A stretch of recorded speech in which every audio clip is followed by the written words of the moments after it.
and welcome to another episode of Legacy's Allure, brought to you by MTG Training Grounds, the educational series dedicated to providing you with all of the info on popular decks, strategies, insight, and more for the Legacy format.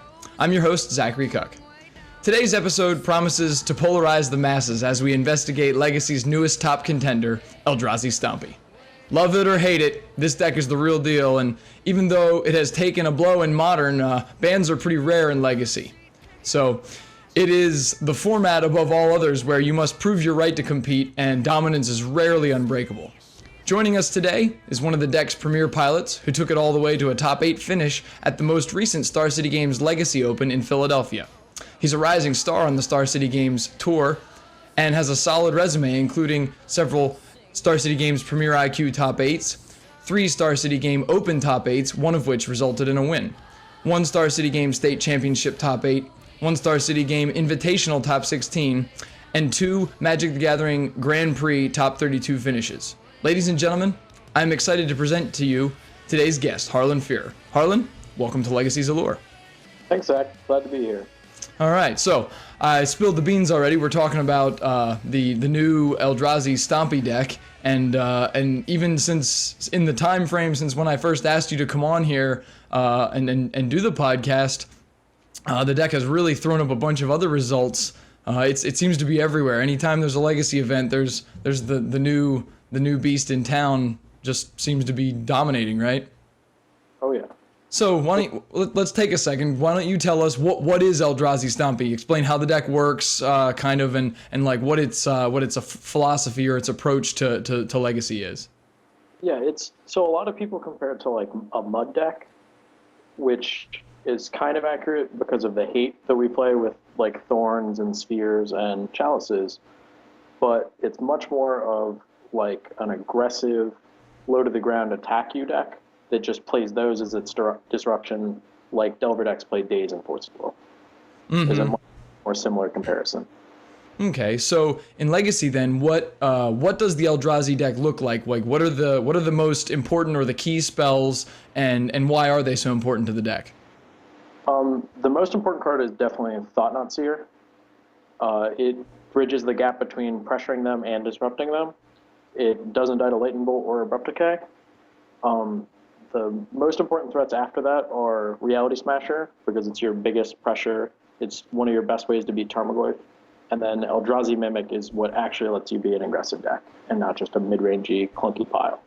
Yeah, so the Eldrazi Mimic is sort of the unsung hero in some ways, right? It's just an innocuous little 2/1 for 2, which in Legacy or by Legacy standards would actually be pretty terrible. But the fact that it can transform into a monster every turn, presumably, makes it a really nasty threat for a lot of decks to try and deal with. Yep. Also really taxes removal, right? Like most Legacy decks are running, I would say, probably between 4 and 6 or 4 and 8 removal spells. And you don't want to have to be throwing them away on the little 2/1 when you know 4/4s and 5/5s are coming later. Yeah, it can be a little awkward against the Lightning Bolt or Abrupt Decay decks because they don't hit very many of your big creatures anyway. But against the Swords to Plowshare decks, he really does a lot of work. Okay. Really. I guess we should mention now that there are a few other key spells other than just those creatures. Although, like you said, those creatures are sort of the core of the offensive strategy. You've got some disruption pieces. Do you want to touch on some of those and maybe counterpoint which ones, what decks they're better against? Yeah. So Chalice of the Void is definitely the most important. It's a lot of decks can't even beat it if you play it turn 1 on the play. Like Elves usually just concedes to it game 1. It stops a lot of the removal in the format and shuts down a lot of people's game plans. And it kind of just goes in the deck for free because you have so many soul lands anyway. Thorn of Amethyst is one I tend to not main deck, but is a very powerful card that I've definitely main decked them before, and they are one of the best sideboard cards. And also get you pre-wins game 1. Post-board, usually people are more prepared for them. And then Dismember and Warping Wail are like what the deck really relies on. I don't know how good this deck would be without Dismember in the format. I don't know if I could actually ever beat a creature deck. Right, because you don't really have any removal. Since the deck is typically colorless, you don't really get access to a lot of removal. And Dismember is technically it's a black card, but you know everybody acknowledges at this point that it's basically just the colorless Swords to Plowshares. Yep. Okay, and then you see some other like, especially in sideboards, you see some other cards occasionally show up, things like Sphere of Resistance, or more commonly, I guess, is Trinisphere, which I don't know if that's as good or what that's good against. The Trinisphere? Yeah, for instance. Trinisphere is a lot better against the more mid-rangey decks. Like, I'll often play Trinisphere main deck over Thorn, because it's not dead against those Sphere decks. Like, it's actually pretty good against Shardless, and it's very good against Miracles. But against the combo decks, it's actually, like, against Storm, it's kind of slow, even though they can't really beat it. And against Show and Tell, it really doesn't do anything. All their big spells already cost 3 or 4 mana. Okay, so given that this is a Stompy deck, this will seem like a silly question, but how does Eldrazi win? Usually it's just by attacking your opponent. Occasionally there will be like a moat or an ensnaring bridge in play, and you'll have to Endbringer them. Oh yes, and Endbringer's the 6 mana 5/5 I think it is that has a whole host of activated abilities. The most important of which being the Prodigal Sorcerer ping them for 1 type effect, right? Or ping a target for 1. Yeah, actually, all the abilities are very relevant on the card. I've activated all of them several times. Well, it seems like the ability to draw extra cards could be pretty important, because I know that is probably one of the biggest weaknesses or deficiencies in the deck is that you don't have any way to generate much card advantage, and you can't get additional cards. It's kind of like how Death and Taxes works, where like you're very dependent on your top decks and your opening hand, right? Yeah, and Death and Taxes relies really heavily on its equipment to get its extra cards, where this deck, you usually aren't that punished for having less cards than your opponent, because all of your cards are just so much better than their cards face to face. Right. Like, Reality is just so much better than any other card in other people's decks. Right, yeah, I guess your card advantage is sort of the fact that every one of your creatures, or almost every one of your creatures, is a 2-for-1 on its own. Like, Thought-Knot Seer is always going to steal the best card in their hand. Endbringer, you can't, or not Endbringer, Reality Smasher, outside of like a Wrath, you can't even kill it without having to discard another card. And then, what's the little, forget his name, the one that looks, he's like orange colored. Matter or something, right? Reshaper. Yeah, Matter Reshaper, yeah. And with him, if you kill him by any means other than exile, you just get a free card out of it, so. Okay. So, I know I've seen a few different versions of the deck. Now, they're all, like, built around the sort of the colorless core, and I guess before we even go on to that topic, we should mention that all of these creatures are 4+ mana, or most of them are like 4+ mana, and another really important aspect of this deck that you sort of touched on was the Sol lands, and this deck is really powered up and made so incredibly good in Legacy by virtue of it having more Sol lands than any Mud style deck has ever had, right? Yeah. You actually, if you want, have access to what, about probably 15 or 16 of them, depending on how many City of Traders you play. Crystal Vein. And Crystal Vein, yeah, you could have a whole bunch. Yeah, there's a lot of different options. Yeah. Plus, you can play Simian Spirit Guide or Mox Diamond or Lotus Petal too. Okay, so yeah, just all the fast mana combined with these enormous creatures. Yeah. Okay. I play around 14 or 15. 14. Sometimes I'll play the City of Traders. Okay, and then that's usually complemented with things like Mishra's Factory or Cavernous Souls or Wasteland, right? Mishra's Factory is also one of the unsung heroes. Actually, our group was the first group to have Mishra's Factory in the deck. No one else I saw at Philly had them, and Jerry didn't have them either. But then at the Bazaar, Eldrazi won, and the guy who won actually played 3 factories and cut 2 wastelands over cutting factory, which I thought was really weird. But right. I guess he really liked factory too. Yeah, I guess. I mean, some of the matchups where factory is good, it's really good, and creature lands are traditionally like that. I usually play Infect, and it's the same thing. The Inkmoth Nexus being a land or a creature that can't be killed by sorcery speed removal is huge. And I guess in your case, it's it's sort of the double whammy of like it produces the mana you need, but it also serves as a creature when you start running out of cards because you have no way to recoup them otherwise. Yeah, that's actually one of the grosser things about this deck is you can play 11 utility lands, and they're all colored sources. Oh, it doesn't come at the typical or the normal cost where you like. Yeah. Okay. 4 cavern, 4 waste, and 3 factory, which is more than any other deck in the format gets to play other than lands, obviously. Mm-hmm. They all produce colored mana for me in essence. Awesome. So what we started on just a second ago then was what other variants of the deck. So the most popular by far is the like straight colorless or the we'll hyphenate it colorless that plays like some of the Phyrexian mana style spells. But what other versions of the deck exist? How are they different, and why would you pick one of those over just the straight colorless, the proven archetype? So the most common colored version of the deck that I've seen is the white version that plays Eldrazi Displacer, which that card in its own is very powerful. They also get to play Containment Priest, which is very good with Displacer because a creature can't come back into play. Mm-hmm. And they get Disenchant, which is a big boon.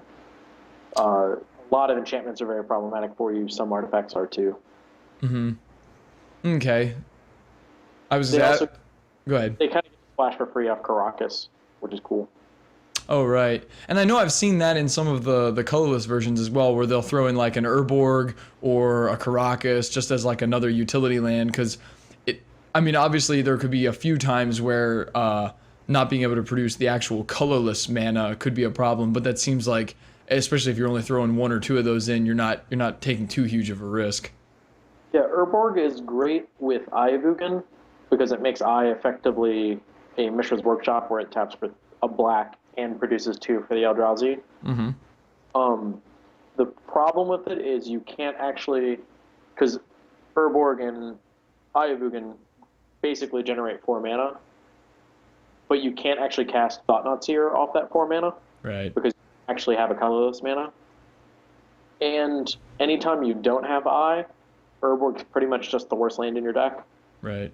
It is very nice, though, that you can then pay your black for your dismembers, so you don't get much from them. Right, and I imagine it also there can be some sort of corner cases where it's really nice to have it so that you don't have to activate your Ancient Tombs anymore, because you can you can only take so many 2-point life chunks until it gets really dangerous to keep spending life to cast spells. Yep. Okay, so why did you choose to start playing the Eldrazi deck, and what makes it appeal to you? So I started playing it. I was looking for a deck to play for Philly, and I've played a lot of Legacy over the years, and I've always pretty much stuck to blue mid-range decks, whether it be kind of me making a Delver deck slightly more mid-rangey, Shardless Bug, Stoneblade decks, or Miracles even. Mm-hmm. But I wanted to give Eldrazi a try because it looked like it could be very good, and it was brand new. It didn't look like anyone was going to be prepared for it because everyone I knew thought the deck was probably just a joke. I thought it was too until I started playing some games with it. Mm-hmm. As soon as I just played my first game and just curved turn 1 Chalice into turn 2 Thought-Knot into turn 3 GT Equip against Elves, I was sold. The deck has so many draws, and it actually can be very consistent. You just have to mulligan. The deck is very opening hand dependent, and you have to make sure your hand can do what it needs to do. And it doesn't really matter how many cards are in your hand, just as long as you have mana to do your things. Right, and the few matches I've played against it, that does seem to be the biggest weak point, is that like they'll get into a situation where they've got like 5 lands out, but they've run out of relevant spells, or vice versa. They can only hit 2 land drops and get hit with a wasteland, and then they keep drawing creatures they can't cast. So you really want to have a healthy mix right from the opener. Yep. All right, so let's move on to sort of the positive aspects of the deck. What decks is Eldrazi best against? So what are its strong points? What would you like to play against with the deck? Storm is a very good matchup. They have a lot of it's really hard for them to beat a Chalice on one game one. Mm-hmm. And they have a really hard time dealing with Horn or like Leyline of the Void post board. So you can kind of just overload the little bit of interaction they have, and you present a very quick clock. Mm-hmm. Like, it's not unreasonable for this deck to kill you on turn 3 or turn 4, even after playing a disruption piece. Mm-hmm. So Storm, I've always been pretty happy playing against. Miracles is definitely favorite. Like, game one, you're a pretty big favorite. Post board, depending on how they're approaching the matchup, can be pretty tough. The problematic cards there are Monastery Mentor, Blood Moon, and Moat. Some people play Back to Basics, but Back to Basics is actually a little easier to beat than Blood Moon, just because Blood Moon turns off all your really good cards. Yeah.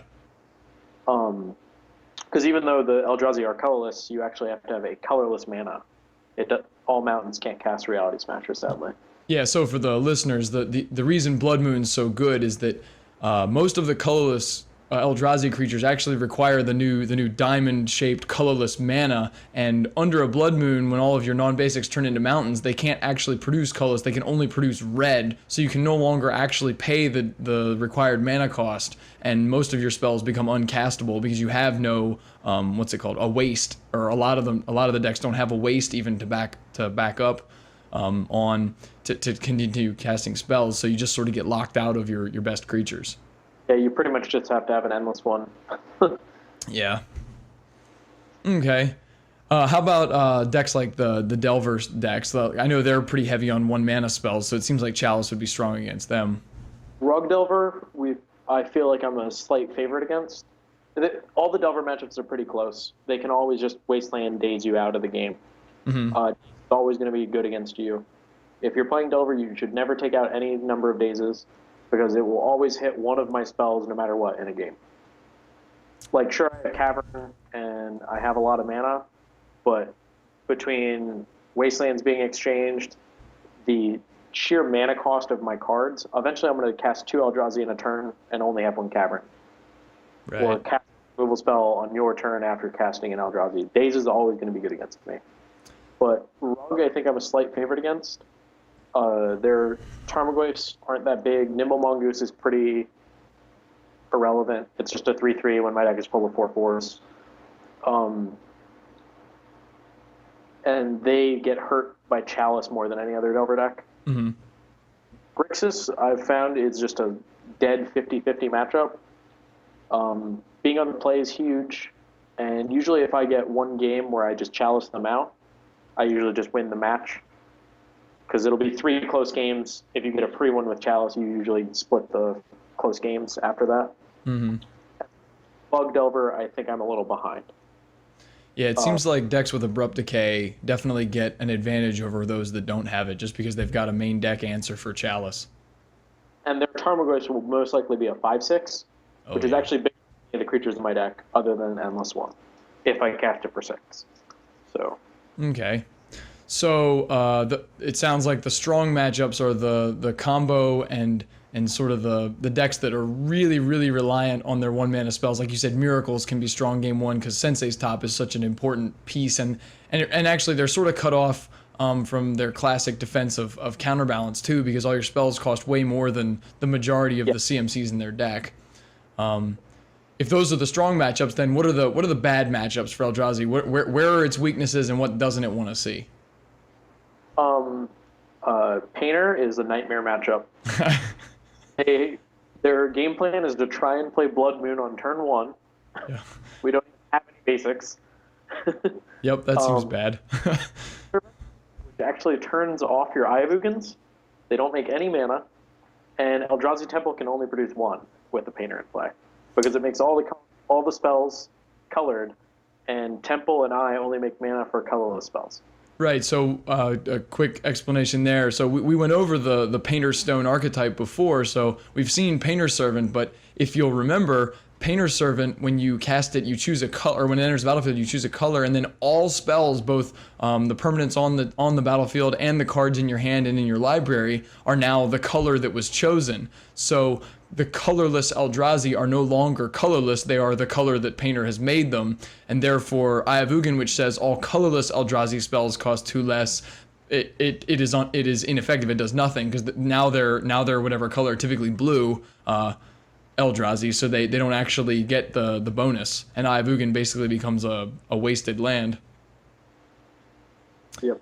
Okay, so how about some of the others? I know lands has been stated to be kind of a rough matchup, or can be.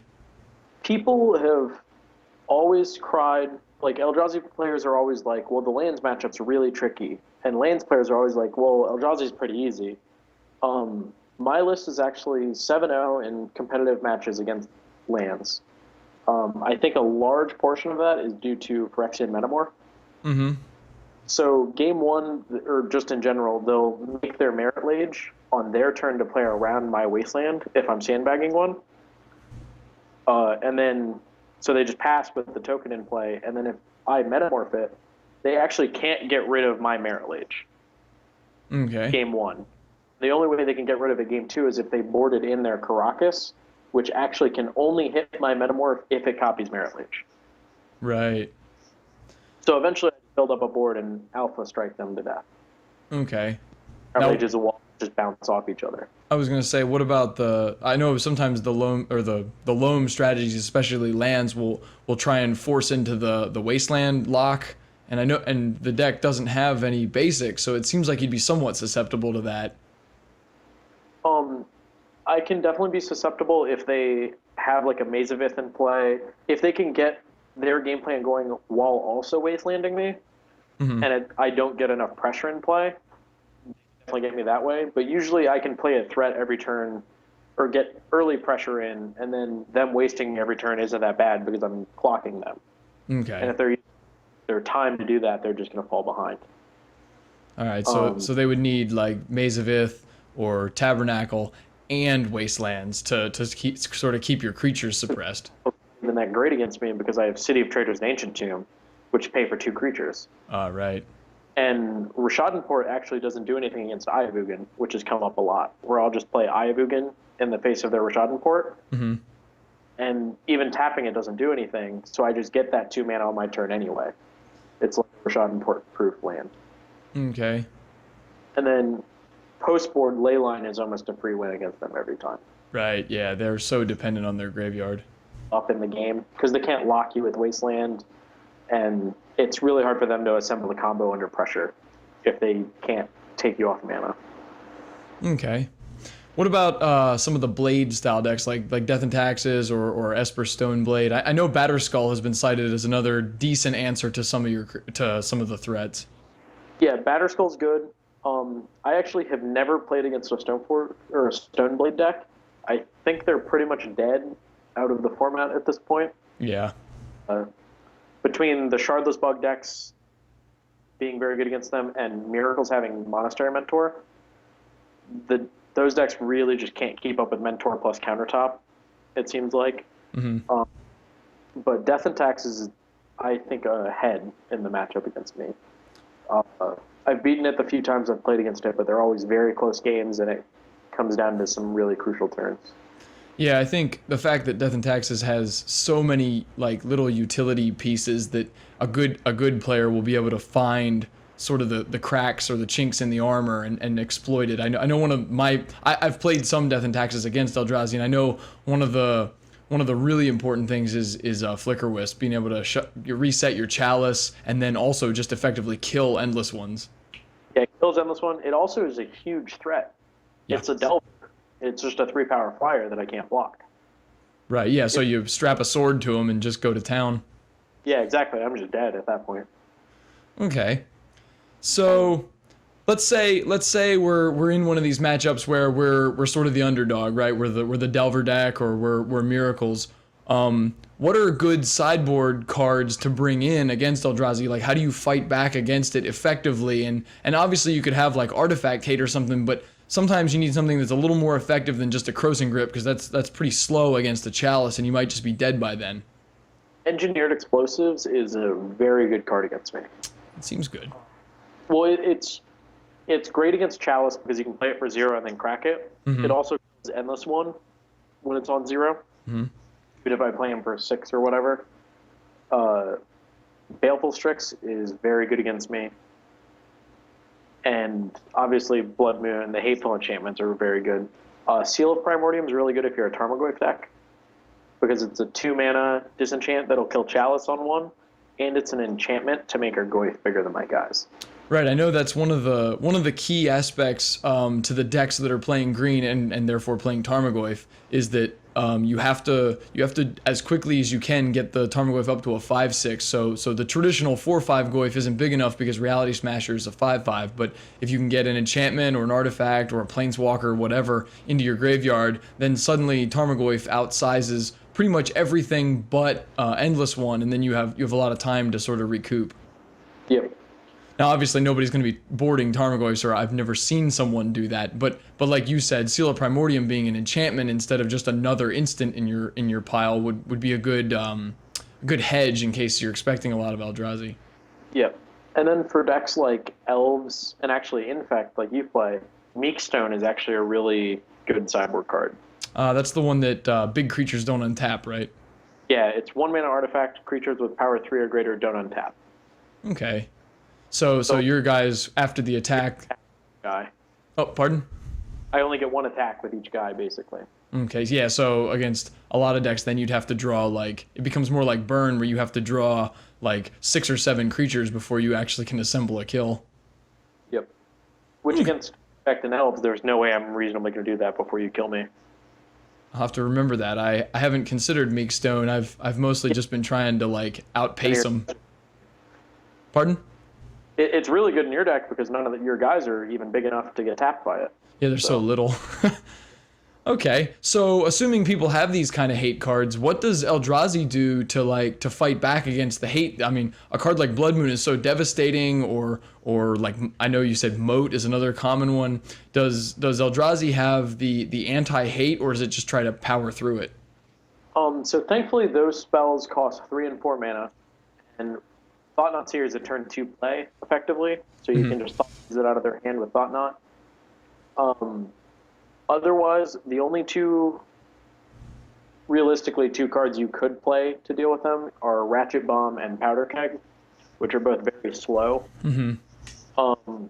One thing for Blood Moon you can do is play Basic Wastes. You obviously lose utility lands that way, but you get much better against Blood Moon because you really only need 1 colorless mana source. And cards like Moat and Ensnaring Bridge, your only ways to beat them are Ratchet Bomb or Endless One. Or not Endless One, Endbringer. Yeah. And Endbringer's not the fastest kill condition after a Moat comes down. You'd have to have them pretty low. Yeah. So. Okay. So if you were trying to convince a new player, someone who's just joining the ranks of Legacy, or maybe they got tired of the deck that they were playing, why would you recommend Eldrazi, and do you think a certain type of player would gravitate towards the deck? The deck is fairly easy to play. There aren't a million decision trees in a turn like there are with the blue decks. It's pretty much just sequencing each game, and then there's a lot of combat math. But it's relatively simple to play, and you just get a bunch of free wins. You just get to turn 1 Chalice people out of the game. So you would say that there's a pretty low skill barrier to picking up the deck and sort of getting all the repetitions in to understand how to play it? Yeah, it's about as low as a floor as people think it is to get in, but I think it's a higher ceiling than people think also.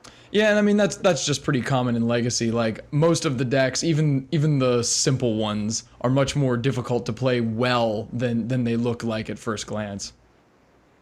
So yeah. So it's good to know that this is no exception to that. Even it'll probably have the sort of the stigma attached of just being this big dumb creature stompy deck for a long time, but much like decks like Burn or Sneak and Show, there's a whole lot of play to them that you once you get good, and the results will indicate, the good players will put up results multiple times. So anyway. So let's talk about you when you played the deck. Now, obviously, the performance at Philadelphia is probably the most noteworthy, but maybe you have a specific game or a match in mind. Tell us about like one of your favorite moments playing the new Eldrazi deck. What was happening? How did it go? And what was the outcome? There's a lot of good stories that I actually got just from the Philly tournament, but one of the best ones would have to be in the mirror. I went turn 1 Warping Whale end of turn to make a token, and to turn 2 Reality Smasher on the play, and then turn 3 I metamorphed it. Brutal. So for turn 3 he was at 5. Wow. And I had 2 creatures in play. Yeah, and they're not easy ones to deal with when your only defense is what, dismember, so you can just basically finish yourself off. The best thing he can do is play his own, but then he dies. Wow. Yeah, that's brutal. Yeah, I don't think I've seen that opener, but I don't really want to either. Yeah, it's a pretty brutal one. That's awesome. Now, I know you had at least, or no, actually, I don't know did you have any feature matches there? I don't remember. I watched some of the coverage. Camera matches, and they both happened to be mirror matches. Okay. I know. Round 10, I played teammate Brad Carter on the same 75 cards, and then I played Jerry on camera in the top 8. Oh, that's right. Yeah, I did remember seeing that. Yeah, Jerry almost took down the entire thing. It was a nail biter all the way to the end. Actually, I said earlier that the Grixis Stompy matchup feels dead 50%. I am somewhere between like 5 to 7 and 2 against the deck, and Noah Walker has beaten me twice. Beat everyone else playing the deck except Noah. Well, if anyone's gonna give people a hard time with it, he's the man. He has had a lot of success with that deck. Yeah. All right, so now let's talk about Harlan Firer just a little bit. We've covered the new invasion pretty well. So you're a more recent name to some of the top tables with the Star City Tour, and especially the Legacy Arena. How have you adjusted to being like in the spotlight and a more prominent player on their feature matches and so on? I mean, so the camera matches, they just kind of come and you just play them. As far as outside of like the actual tournaments, I get more people like adding me on Facebook or messaging me about decks and stuff, which is actually cool. It's a lot of fun to talk to people, like just putting my thoughts on paper. I learn about them. They actually like sink in better for me. So you're writing articles for a website as well? No, I don't know why, but I'm like so opposed to doing that. I don't know why. I just like I've never wanted to, and I think I probably could every once in a while. I definitely don't think I could do like a weekly column or a bi-weekly column. I think I could like write an article when it suited me, like when I felt like I had a lot to say about something. But I've never really had the bug to write. So, well, I'll tell you I don't write for anything, but producing this podcast and trying very hard to put out episodes every week. It is definitely a lot of work. It's a lot of effort, and it's like you said, if you don't feel like you have something really important to say, sometimes you can really be scrounging for topics. Fortunately, I'm blessed with talking about Legacy, where like there's probably a million topics already chosen for me, so I won't run out of content anytime soon, hopefully. So one last question while we're talking about Legacy. Now, this podcast won't be out until after GP Columbus and some of the results from the GP Prague, I think it is. But the other big topic for that event is going to be the release of Eternal Masters. And now that we have the full spoiler out, and everybody's talking about like, is this going to make Legacy more available or more accessible? Is this gonna make Eternal formats more popular? I wanted to get your opinion. how do you feel about the set? What do you think its impact on Legacy specifically will be, and will it really drive interest in the format and get people, you know, more into the Eternal formats? So I think price barrier wise, it's not going to bring more people directly into the format or directly into like tournaments, where like I think a lot more people they'll get the cards they need for their deck minus their dual lands, because all the duels have almost doubled in price since the set has been spoiled. Because everyone knows the dual lands can't be reprinted. But I think that's the beautiful thing about the Legacy community is all the like old school Legacy players all have 4 of every dual land, and they only ever play usually at most 3 of them. So if you know 2 of those people, you have 2 Underground Seas for your Storm deck now. Right. And the community is very tight, and everyone lends cards when needed.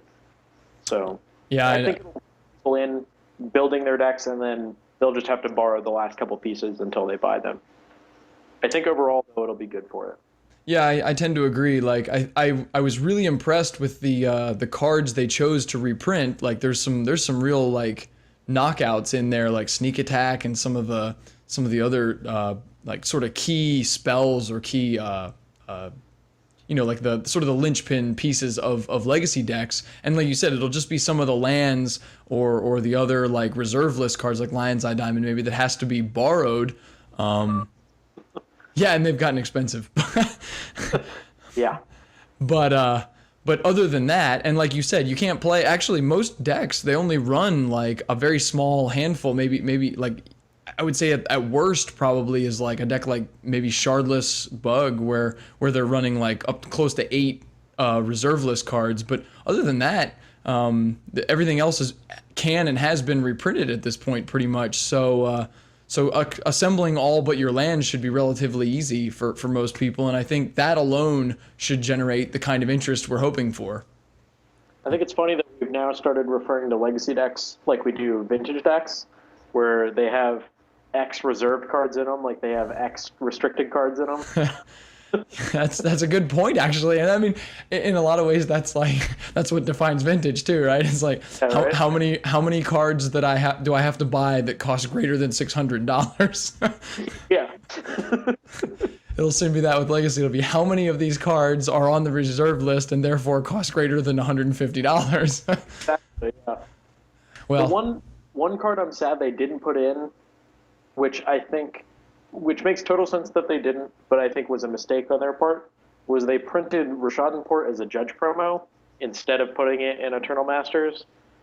And it's not going to help that much with the cost of that card. right. And that card is really expensive. Yeah, I was actually a little surprised not to see it too. I actually personally thought it was more likely to see Rishadan and not see Caracas, given that Caracas isn't quite as heavily played. But they went the other way, so. Yeah, I was really hoping they'd have all 3, Wasteland, Caracas, and Rishadan, because those were the really expensive parts of Death and Taxes. Right. Bring that deck down in price, it's a deck that people can just get and play because it's a creature deck. So it'll appeal to a lot of people. It's just a white creature deck, and that deck has so much depth to it. And I used to think the deck was kind of a joke, and that it wasn't really a real Legacy deck, but now I think it is. Like, which the funny thing is, all that got added to the format recently was Eldrazi, but now that I've played one of those idiot creature decks that doesn't have blue cards, I now see the appeal to playing Death and Taxes. Yep, it's actually the second tournament like tier 1 caliber deck I built, and since playing it and learning to play it and stuff, I have a lot of respect for the deck now too. I can see why the Legacy community shunned it, because it doesn't look like it should be anything. It's like a pile of these like white creatures that like a lot of them never even saw standard play, but you get them into Legacy and they're just like a whole bunch of little guys that just screw up everything. Yeah. Like, you just kill them by 1,000 cuts, man. Yeah, like Sarah Avenger and Flicker Wisp and Miran Crusader. These aren't creatures. These are they're like pests, but my goodness, are they pests? Yeah. All right. Yeah, and Eldrazi is the exact opposite. Right, yeah, every one of these cards is like standard and modern powerhouses, and now they're like... And modern, they just slam you every turn as hard as they can. It's a beautiful format. Yep, really is. Well, Harlan, it's been awesome getting to talk to you. I'm impressed with your knowledge of the Legacy format and specifically this new Eldrazi deck.